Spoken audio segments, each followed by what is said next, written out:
12వ రాశి మీనరాశి వారి జ్యోతిష్యం భూత భవిష్యత్తు వర్ధమానం ఎలా ఉందో గవ్వల శాస్త్ర ప్రకారం చూద్దామండి. గవ్వల శాస్త్రాన్ని చింతామణి శాస్త్రం అంటారు, లకోట ప్రశ్న శాస్త్రం అంటారు. 9 గవ్వలు 3 సార్లు వేసి వాటిని లెక్కబెట్టి వారి జ్యోతిష్యం భూత భవిష్యత్తు వర్ధమానం శుభయోగం అశుభయోగం ఎలా ఉందో చూద్దామండి.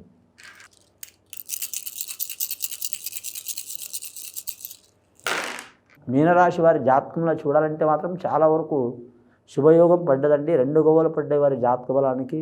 వీరి జ్యోతిష్య బలంలో చూడాలంటే మాత్రం 2 గవ్వలు పడ్డాయంటే వీరి జ్యోతిష్య బలంలో ఎటుపోయినా మాత్రం అనుకున్నది సాధించే అవకాశం ఉంది.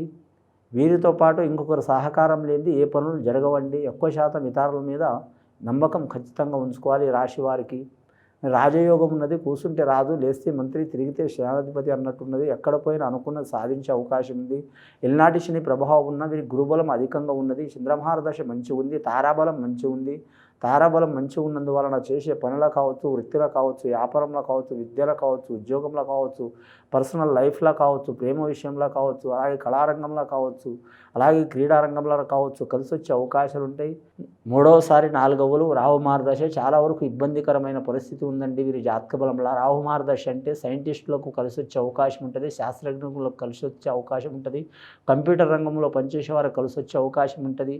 అలాగే మాత్రం స్టాక్ మార్కెట్, షేర్ మార్కెట్ రంగం వారికి కలిసి వచ్చే అవకాశం ఉంటుంది, రియల్ ఎస్టేట్ రంగం వారికి కలిసి వచ్చే అవకాశం ఉంటుంది. కానీ ఇతరులకు ఇబ్బంది అయ్యే అవకాశం ఉంటుంది. రాజకీయ నాయకులు కావచ్చు, వ్యవసాయ రంగం వారు కావచ్చు, కుటుంబ రంగం కావచ్చు, చిక్కులు చికాకులు వచ్చే అవకాశాలు ఉన్నాయండి. ముఖ్యంగా మాత్రం ధనం ఇబ్బందులు పెట్టే అవకాశం ఉంటుంది.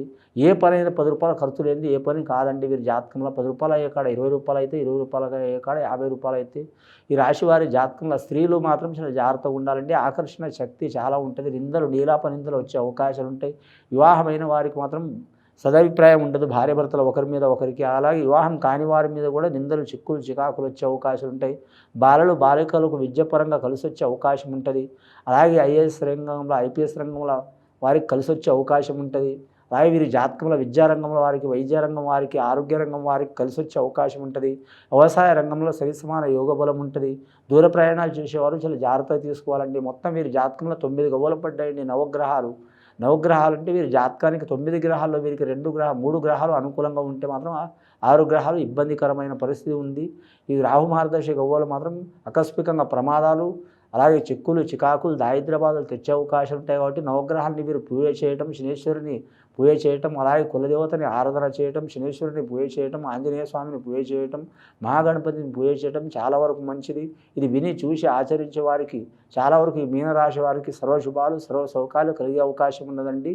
శుభం భూయత్.